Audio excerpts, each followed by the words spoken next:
चपराशीपुरा सुंदरलाल चौकातील merchant cooperative बँकच्या इमारती भाडेतत्वावर दीपक धुरंदर यांनी हॉल घेतला होता। या हॉलमध्ये गेल्या 16 वर्षांपासून मागासवर्गीय विद्यार्थ्यांकरता नोकरी संदर्भात कोचिंग क्लासेस सुरू केले।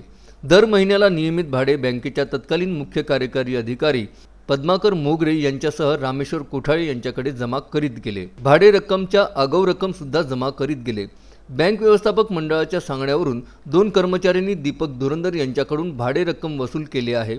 मात्र सर्व रक्कम बँक व्यवस्थापक मंडळाला प्राप्त न झाल्याचे सांगून दीपक धुरंदर यांना सांगण्यात आले। त्याबाबत दोन्ही कर्मचाऱ्यांना निलंबित करण्यात आले, परंतु दीपक धुरंदर यांच्यासोबतच कोणताच आर्थिक न्याय केला नाही। शेवटी कोणतीच पूर्वसूचना न देता कोचिंग क्लासला जबरदस्तीने कुलूप बंद करण्यात आले।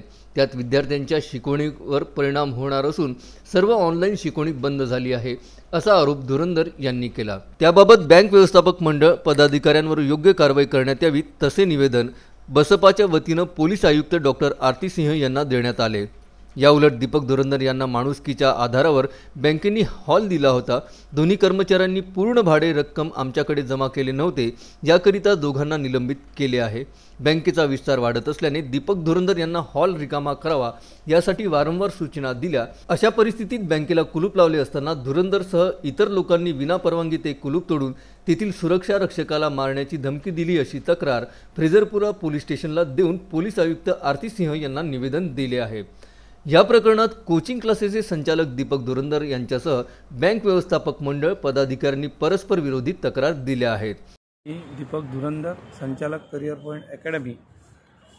माझे स्पर्धा परीक्षेचे classes merchant cooperative bank Sundarlal chowk Chaprashipura येथे चालतात। बँकेची इमारत माझ्याकडे गेल्या 15 वर्षापासून रीतसर भाड्याने आहे।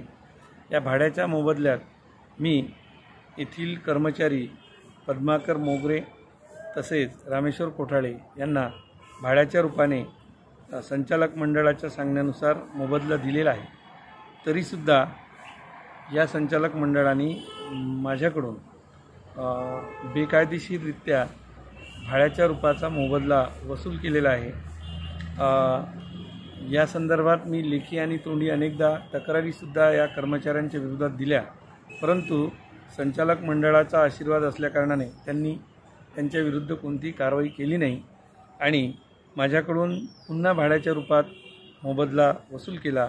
तरी मी रीतसर पद्धतीने तो दिलासुद्धा, परंतु दिनांक 13/11/2020 या दिवशी यांनी माझ्या क्लासला बेकायदेशीररित्या लॉक लावून माझी अडवणूक केली। हा माझ्या मूलभूत हक्काचं हनन झालेलं आहे। यासाठी न्याय मागणीसाठी मी पोलीस आयुक्त साहेब अमरावती शहर यांना हे निवेदन सादर करीत आहे। अजय शृंगारे, विदर्भ न्यूज, अमरावती।